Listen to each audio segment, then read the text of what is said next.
Hey, podcast listeners, this is Brandon Hanley, and happy Mother's Day to all those mothers out there. Without the mothers, we would not have the fathers, and without the fathers, we would not have fatherhood for the rest of us. So, to Meg, thank you for putting up with me and being my wife and raising our two kids and doing what we're doing. Couldn't be done without you, obviously. So thank you for that. Enjoying our time and making the best of it and learning as we go, as anybody can. I got two for you today outside of Mother's Day. First of all, I'm gonna go ahead and this week I'm gonna have Coach John Daly on with us. He gave us a really nice interview. I'm sure you're gonna enjoy that one coming up this week. I'm gonna have more on that on Facebook Live this Wednesday. He's going to be my interviewee this week. Really glad that he took the time. Again, always glad that anybody's taking the time to hop on the show and share their stories with me and allowing me to share those with you. And always grateful for you to be there to listen or watch. If you're seeing this on YouTube. Couple things. Hit us up on Facebook at Fatherhood for the Rest of Us, or you could leave us a review on iTunes. We would be grateful for that. I would be grateful for that. Check out the site. If you haven't gotten the ebook yet, head on over to Fatherhood for the Rest of Us. Sign up for it, and it'll go. There's a couple steps that you take, and it'll show up in your in-bin, and you will have your very own copy of the Origins story. All that's aside, right? So, two things. One thing is kind of expectations and what we expect of our children, what we expect from each other, what we expect from others. We oftentimes, I think, expect just so much from ourselves, and we expect so much from our children. And I just recently did an interview with Dave Balshaw on The Freedom Engineer. Check his podcast out. He's a motivational speaker, coach, and he's always got a lot of insight to share with others. So check him out at The Freedom Engineer. You can also check us out. We did it's on YouTube. We did an interview and on Facebook Live. I merged those two halves together. We did a half hour pretty much on his career and kind of what he's doing right now with his podcast and where he's headed. And we also did,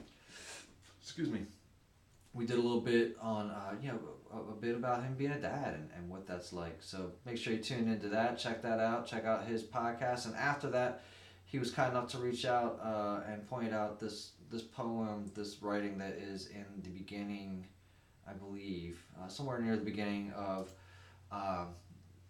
Dale Carnegie's classic book of How to Win Friends and Influence People. I'm going to go ahead and read it. You'll see me reading it here. And the poem is called, Father Forgets. It's definitely an old poem. I believe it's from around 1927 or so, from Livingston Larned. So here we go. This is it. Listen, son, I'm saying this to you as you lay asleep. One little paw crumpled under your cheek and the blonde curls sticking wet on your damp forehead. I stolen into your room alone. Just a few days ago, as I sat reading my paper in the library, a stifling wave of remorse swept over me. Guiltily, I came to your bedside.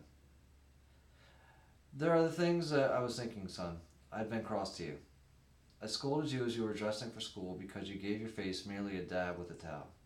I took you to task for not cleaning your shoes. I called out angrily when you threw some of your things on the floor. At breakfast, I found fault too. You spilled things. You gulped down your food. You put your elbows on the table. You spread butter too thick on your bread. And as you started off to play and I made for my train, you turned and waved a hand and called, "Goodbye, Daddy." And I frowned and I said in reply, "Hold your shoulders back." Then it began all over in the late afternoon. As I came up the road, I spied you down on your knees playing marbles. There were holes in your stockings. I humiliated you before your boyfriends by marching you ahead of me to the house.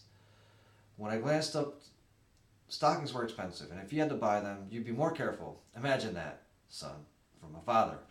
Do you remember later when I was reading in the library how you came in, timidly, with a sort of hurt look in your eyes?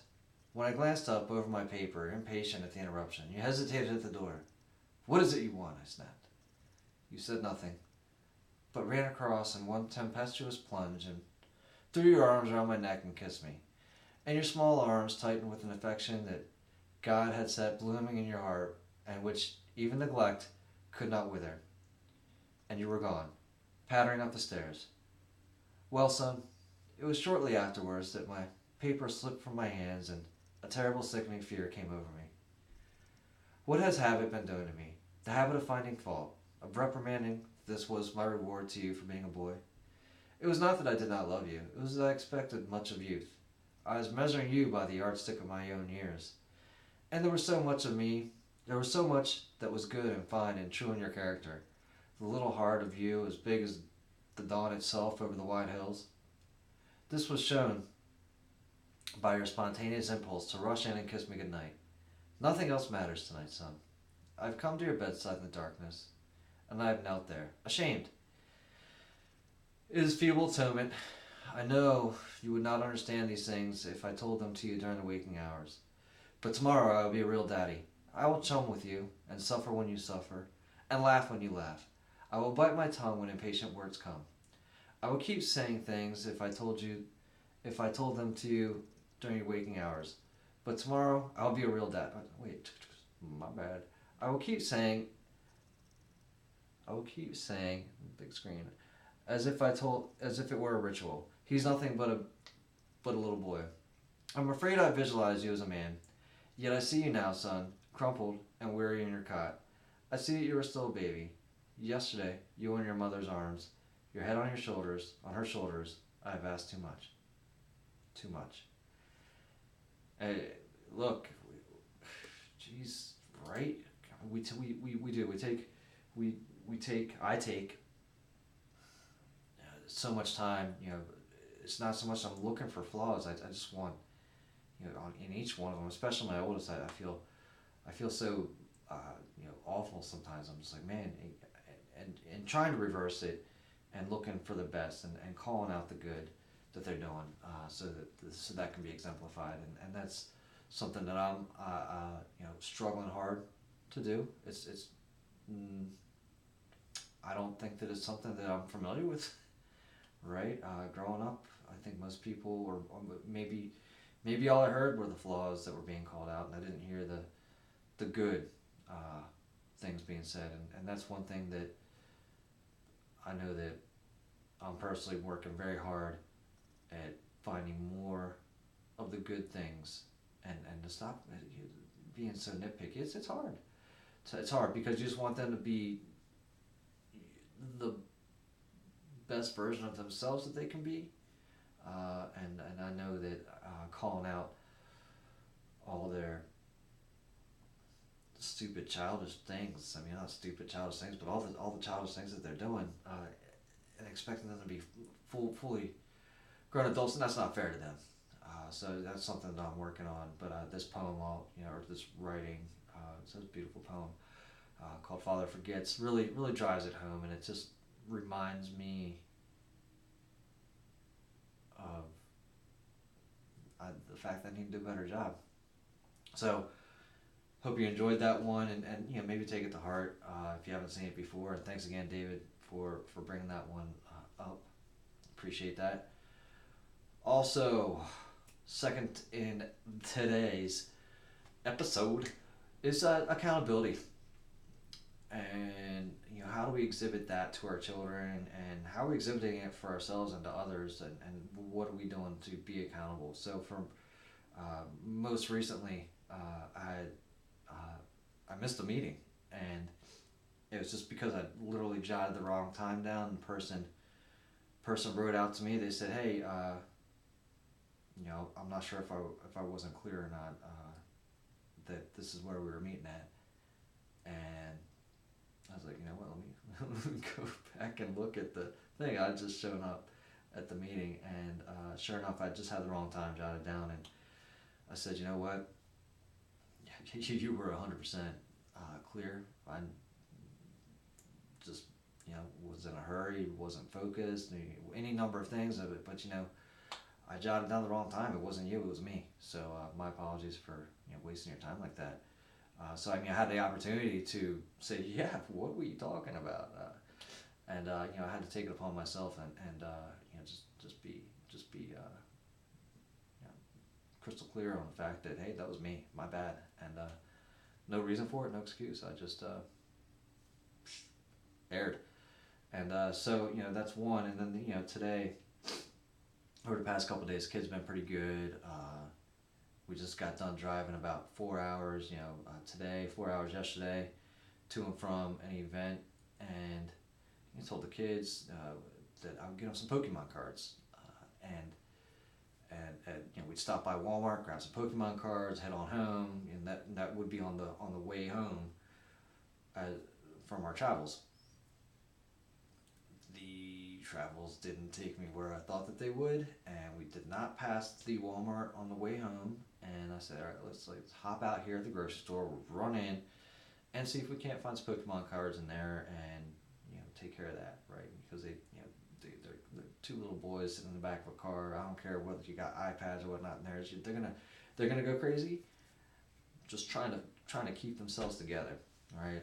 And we're gonna go crazy unless they keep themselves together. So trying to again encourage the good behavior, and not say if you don't do this you're not gonna get it. Instead saying, hey, if you do this, or if you do behave, here's what you will get by behaving. So, I don't know if that's the right way or not, but that's what I'm running with. Anywho, running to the grocery store, there are no Pokemon cards there. I'm like, all right, cool. Well, you know what, guys? Here's the deal. I know I said this, but can we wait till tomorrow? And we gotta run home. We're not gonna be passing a Walmart on the way home, which is exactly where I know these cards are. They said, yeah, Dad, that's fine. And I get them in the car. I'm just tired, man. I'm tired of driving. And get them out. I'm like, you know what? No, not cool, Mickey. I said I would do it. Said I would take them to go get their cards. They behaved. They deserve it. And so I said, look, man, let's unload the car. Get back in. Let's go get you your cards. They deserved it, like I said. And the other part of that is like, man, I don't want to be the dad that says, yeah, we're gonna do this, and this is when we're gonna do it, and then say, hey guys, are you cool if we don't do it when I said we were gonna do it, and got you all excited about it? Are you cool with that? And they say, yeah, we're cool, Dad. I'm like, but you can hear the crazy disdain, and I'm like, Dad, I'm not letting them down, man. Let's go, man. And we did that, and I made it a point also to let the boys know, man. This is when you give your word. When you say you're gonna do something, you gotta do it, and you gotta do it, and you gotta own it. That's my two tales of accountability. Guys, hey man, always, like I said, appreciate the listens. Check out the website. I've got a couple pieces of clothing up there too, man. Any feedback on that? Hop on over there. If you haven't gotten the book already, grab the ebook. fatherhoodfortherestofus.com. Want to send me an email? Brandon@fatherhoodfortherestofus.com. Be glad to hear from you. Hope you enjoyed your Mother's Day. Today is Mother's Day. Next, I'm gonna go make some crab cakes, and hopefully Meg likes them. That's her Mother's Day meal of the evening. I'll let you know how that turns out. Looking forward to making it. That's it. Bye now.